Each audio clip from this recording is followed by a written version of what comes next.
হযরত ওমর রাদিয়াল্লাহু তাআলা আনহু ইসলাম গ্রহণ করেছিলেন এমন একটি সময়ে যখন মক্কার কুরাইশদের অত্যাচারে সাহাবীরা একেবারেই অতিষ্ঠ। ততদিনে ইসলাম গ্রহণকারীর সংখ্যা এতই কম ছিল আর কুরাইশরা এতটাই মারমুখী ছিল যে কেউ ইসলাম গ্রহণ করার পর তা প্রকাশ করার সাহসই পেতেন না, বরং গোপনে তারা নিজেদের আত্মীয় স্বজন বন্ধু বান্ধবদের মাঝে ইসলামের দাওয়াত পৌঁছে দিতেন। কিন্তু ওমর রাদিয়াল্লাহু তাআলা আনহু ছিলেন একেবারেই ব্যতিক্রম। তিনি ইসলাম গ্রহণের পর এমন কিছু দুঃসাহসী কাজ করেন যা তার আগে আর কোনো সাহাবী করার সাহস পাননি। ইসলাম গ্রহণের পর হযরত ওমর রাদিয়াল্লাহু তাআলা আনহুর এরকম কিছু দুঃসাহসী পদক্ষেপের কথা তুলে ধরব আজকের পর্বে। ভিডিওর শেষ পর্যন্ত থাকুন আমাদের সাথে। ধারণা করা হয় হযরত ওমর রাদিয়াল্লাহু তাআলা আনহু ছিলেন ইসলাম গ্রহণকারী 40তম ব্যক্তি। তবে কারো কারো মতে ওমর রাদিয়াল্লাহু তাআলা আনহুর আগে ইসলাম গ্রহণকারীর সংখ্যা আরও কিছুটা বেশি ছিল। তবে এটা নিশ্চিত করেই বলা যায় সংখ্যাটি তখনও 100 ছাড়িয়ে যায়নি, অর্থাৎ তখন পর্যন্ত ইসলাম গ্রহণ করেছেন খুবই অল্প সংখ্যক মানুষ, আর তাদের অধিকাংশই ছিলেন দরিদ্র ও প্রভাবহীন পরিবারের সদস্য, এমনকি কেউ কেউ ছিলেন দাসী। ফলে ইসলামের বিরোধিতাকারী কুরাইশরা নির্ভয়ে তাদের উপর চড়াও হতো আর নির্যাতন করত। তাদের এই নির্যাতনে অতিষ্ঠ হয়ে সাহাবীদের একটি দল মক্কা ছেড়ে আবিসিনিয়ায় হিজরত করতে বাধ্য হয়েছিলেন। এমনই নাজুক পরিস্থিতিতে ইসলাম গ্রহণ করেন নবীজির প্রিয় চাচা হামজা রাদিয়াল্লাহু তাআলা আনহু। তিনি ছিলেন কাবা ঘরের তত্ত্বাবধায়ক প্রয়াত আব্দুল মুত্তালিবের পুত্র, যে কারণে হামজা রাদিয়াল্লাহু তাআলা আনহু ছিলেন কুরাইশদের মধ্যে অত্যন্ত সম্মানিত ও প্রভাবশালী। তার এই ইসলাম গ্রহণের ফলে রাসূল সাল্লাল্লাহু আলাইহি সাল্লাম ও তার সাহাবীদের মনোবল কিছুটা বেড়ে যায়।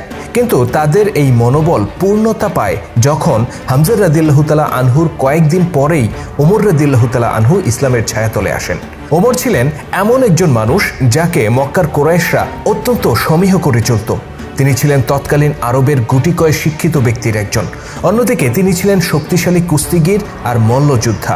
তাছাড়া বিচক্ষণ ব্যক্তি, উত্তম পরামর্শদাতা, নেতৃত্বের গুণ সম্পন্ন একজন মানুষ এবং সুবক্তা হিসেবেও তিনি ছিলেন সুনামের অধিকারী। তবে ওমর রাদিয়াল্লাহু তাআলা আনহুর সবচেয়ে বড় গুণ ছিল তিনি ছিলেন অত্যন্ত সাহসী। নিজের মত প্রকাশের ক্ষেত্রে তিনি কাউকে পরোয়া করতেন না। ইসলাম গ্রহণের আগে কিংবা পরে সবসময়ই ওমর রাদিয়াল্লাহু তাআলা আনহুকে এই বেপরোয়া ভূমিকা পালন করতে দেখা যায়। ইসলাম গ্রহণের পর তিনি প্রথম যে দুঃসাহসী কাজটি করেন তা হলো ইসলাম গ্রহণের বিষয়টি প্রকাশ্যে ঘোষণা দেয়া। আবু জাহেল ছিল ওমর রাদিয়াল্লাহু তাআলা আনহুর মামা। সে ছিল কুরাইশ নেতাদের মধ্যে সবচেয়ে বেশি অত্যাচারী আর খতরনাক। সাহাবীদের অনেকেই আবু জাহেলের সামনে পড়লে ভয়ে আঁতকে উঠতেন, কেননা সে সবসময় হাতে চাবুক নিয়ে ঘুরত আর দুর্বল প্রভাবহীন কোনো সাহাবী সামনে পড়লেই তাকে মারধর শুরু করত। ইসলাম গ্রহণের কারণে সে অত্যাচার করতে করতে ইসলামের প্রথম শহীদ হযরত সুমাইয়া রাদিয়াল্লাহু তাআলা আনহা ও তার স্বামী ইয়াসির রাদিয়াল্লাহু তাআলা আনহুকে হত্যা করে ফেলেছিল। হযরত ওমর রাদিয়াল্লাহু তাআলা আনহু ইসলাম গ্রহণ করার পর সবার আগে সেই আবু জাহেলের ঘরে গিয়ে কড়া নাড়েন। আবু জাহেল দরজা খুলে ওমরকে অভিবাদন জানায়, কেননা সে ভাবে হয়তো গুরুত্বপূর্ণ কোনো বিষয় নিয়ে পরামর্শ করতে ওমর রাদিয়াল্লাহু তাআলা আনহু তার কাছে এসেছে। কিন্তু ওমর রাদিয়াল্লাহু তাআলা আনহু তার মুখের উপর বলেন, আপনি কি শুনেছেন আমি ইসলাম গ্রহণ করেছি? আবু জাহেল এই কথা শুনে তাজ্জব হয়ে যায়। সে যেন নিজের কানকেই বিশ্বাস করতে পারছিল না। অতঃপর ওমর রাদিয়াল্লাহু তাআলা আনহু আবার বলেন, আমি ইসলাম গ্রহণ করেছি, আপনি কি শুনেছেন? তার এই কথা শুনে আবু জাহেল রাগে গড়গড় করতে থাকে, কিন্তু ওমর রাদিয়াল্লাহু তাআলা আনহুর গায়ে হাত দেওয়ার মতো কলিজা তার ছিল না। এরপর বনু মাখজুমের গোত্রপতি ওয়ালিদের কাছে যান ওমর রাদিয়াল্লাহু তাআলা আনহু। ওয়ালিদ ছিল সেই ব্যক্তি যে বলেছিল, মক্কায় যদি কেউ নবী হওয়ার যোগ্যতা রাখে সেটা আমি ওয়ালিদ, আর কেউ নয়। এই ওয়ালিদ ছিল আল্লাহর তলোয়ার খালিদ বিন ওয়ালিদ রাদিয়াল্লাহু তাআলা আনহুর পিতা। অবশ্য খালিদ তখনও ইসলাম ধর্ম গ্রহণ করেননি। অত্যন্ত দুর্ধর্ষ একজন গোত্রপতি ছিল এই ওয়ালিদ। তার কাছে গিয়েও ওমর রাদিয়াল্লাহু তাআলা আনহু নির্ভয়ে বলেন, আমি ইসলাম গ্রহণ করেছি। আর ওয়ালিদও ওমর রাদিয়াল্লাহু তাআলা আনহুর সাথে কোনো দুর্ব্যবহার করার সাহস পায় না। অতঃপর ওমর রাদিয়াল্লাহু তাআলা আনহু একে একে অন্যান্য কুরাইশ নেতাদের কাছে যান। কেউ কেউ তার উপর চড়াও হলে তিনি রুখে দাঁড়ান। আর এভাবে মক্কার রাস্তায় রাস্তায় ঘুরে তিনি নিজেই সবাইকে জানিয়ে দেন এখন থেকে তিনি রাসূলের সঙ্গী। আর এই কাজটি তিনি করেছিলেন সম্পূর্ণ একা। এ সময় তার নিরাপত্তার জন্য কোনো সাহাবী তার সাথে উপস্থিত ছিলেন না। মক্কা নগরীর মতো বিপজ্জনক জায়গায়, যেখানে স্বয়ং রাসূল সাল্লাল্লাহু আলাইহি সাল্লামকে সাহাবীরা পাহারা দিয়ে রাখতেন, কেননা যে কোনো সময় তার উপর হামলার আশঙ্কা ছিল, যেখানে রাস্তাঘাটে যখন তখন সাহাবীদের উপর হামলা হতো, সেখানে এইভাবে প্রকাশ্যে রাস্তায় ঘুরে ঘুরে নিজের ইসলাম গ্রহণের কথা সবাইকে জানান দেয়া, এটা ওমর রাদিয়াল্লাহু তাআলা আনহু ছাড়া অন্য কারো পক্ষে এক কথায় অসম্ভব ছিল। ইসলাম গ্রহণের পর ওমর রাদিয়াল্লাহু তাআলা আনহু দ্বিতীয় যে দুঃসাহসী কাজটি করেন তা হলো কাবা ঘরে প্রবেশ করে নামাজ আদায় করা। পবিত্র কাবা ঘর তখন ছিল মুশরিকদের নিয়ন্ত্রণে। তারা সেখানে ঈমানদার ব্যক্তিদেরকে প্রবেশ করতেই দিত না। এমনকি আল্লাহর নবী হযরত মুহাম্মদ সাল্লাল্লাহু আলাইহি সাল্লামকেও তারা সেখানে প্রবেশ করতে দিত না। অথচ নবীজির দাদা ও চাচারা ছিলেন এই কাবা ঘর ও জমজম কূপের তত্ত্বাবধায়ক। ওমর রাদিয়াল্লাহু তাআলা আনহু ইসলাম গ্রহণ করার পরপরই রাসূল সাল্লাল্লাহু আলাইহি সাল্লামের কাছে গিয়ে প্রকাশ্যে কাবা ঘরে প্রবেশ করে নামাজ আদায়ের অনুমতি চাইলেন। তিনি বললেন, হে রাসূলুল্লাহ, আমরা আর কতদিন এভাবে লুকিয়ে থাকব? আপনি আমাদেরকে অনুমতি দিন, আমরা তাদের সবার সামনে দিয়ে কাবা ঘরে গিয়ে নামাজ আদায় করব। আল্লাহ নবী হযরত ওমরের এই সাহসিকতায় মুগ্ধ হন এবং অনুমতি প্রদান করেন। অতঃপর এগিয়ে আসেন হামজা রাদিয়াল্লাহু তাআলা আনহু সহ অন্যান্য সাহাবীরা। এ সময় তারা নির্ভয়ে কলেমার স্লোগান দিতে দিতে কাবার দিকে এগিয়ে যান। মক্কার মুশরিকদের কাছে এই দৃশ্য ছিল একেবারেই অভাবনীয়, কেননা আজকের দিনের আগ পর্যন্ত মুহাম্মদ সাল্লাল্লাহু আলাইহি সাল্লাম এর অনুসারীদেরকে এভাবে প্রকাশ্যে মিছিল করে সবাইকে জানান দিয়ে রাস্তায় বের হওয়া, এমনকি কাবা ঘরে প্রবেশ করা, এটা ছিল অকল্পনীয়। যে মুসলিমরা এতদিন ভীত ছিল, আজকে তাদের চেহারায় এতটুকু ভয়ের ছাপ নেই।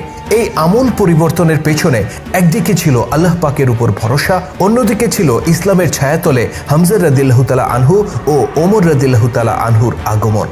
এই দুই সিংহ পুরুষ যখন সাহাবীদের প্রথম সারিতে থেকে নেতৃত্ব দিয়ে এগিয়ে যাচ্ছিলেন, তখন কুরাইশরা তাদের উপর হামলা করবে সেই দুঃসাহস তাদের হয়ে ওঠে না।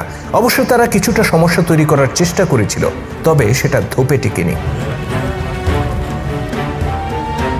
হযরত ওমর রাদিয়াল্লাহু তাআলা আনহু আরেকটি দুঃসাহসী কাজ করেছিলেন মক্কা ছেড়ে মদিনায় হিজরত করার সময়। রাসূলের চাচা আবু তালেব মারা যাওয়ার পর মক্কায় মুসলিমদের উপর নির্যাতন আরও বেড়ে যায়। ওমর রাদিয়াল্লাহু তাআলা আনহুর মতো প্রভাবশালী ব্যক্তিরা নিরাপদ থাকলেও গরিব ও প্রভাবহীন সাহাবীদের অবস্থা ছিল একেবারেই নাজুক। অন্যদিকে মদিনাবাসী আল্লাহ নবীকে মদিনায় চলে যাওয়ার আহ্বান জানায়। তারা ইসলামকে আলিঙ্গন করে নেয়ার প্রতিশ্রুতি দেয়।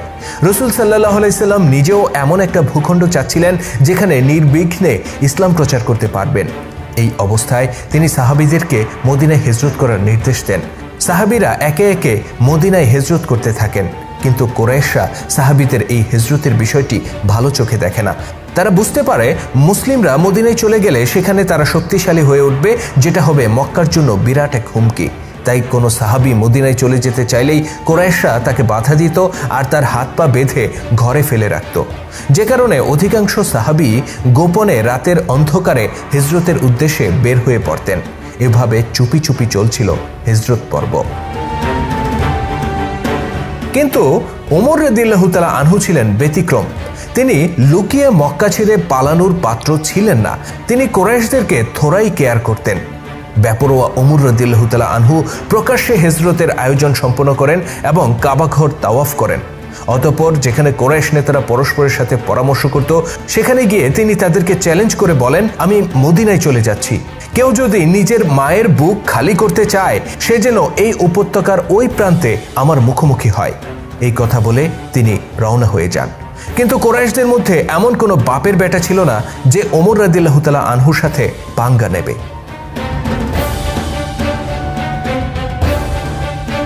শুধু দর্শক, হযরত ওমর রাদিয়াল্লাহু তাআলা আনহু ছিলেন ইসলামের একজন মহান ব্যক্তিত্ব। ইসলাম গ্রহণের পর থেকে মৃত্যুর আগ পর্যন্ত আল্লাহর দ্বীন প্রতিষ্ঠা করার জন্য তিনি নিরবচ্ছিন্নভাবে সংগ্রাম করে গিয়েছেন। তার এই সংগ্রামী জীবনের বিভিন্ন দিক নিয়ে ইনশাআল্লাহ আমরা আলোচনা করব ধারাবাহিকভাবে। নিয়মিত আপডেট পেতে সাবস্ক্রাইব করুন আমাদের চ্যানেলে এবং ক্লিক করুন পাশে থাকা বেল আইকনে। আর আজকের পর্বটি কেমন ছিল কমেন্ট করে জানাতে ভুলবেন না। যদি ভালো লেগে থাকে তাহলে অবশ্যই লাইক ও শেয়ার করে ছড়িয়ে দেওয়ার অনুরোধ রইল। আল্লাহ হাফেজ।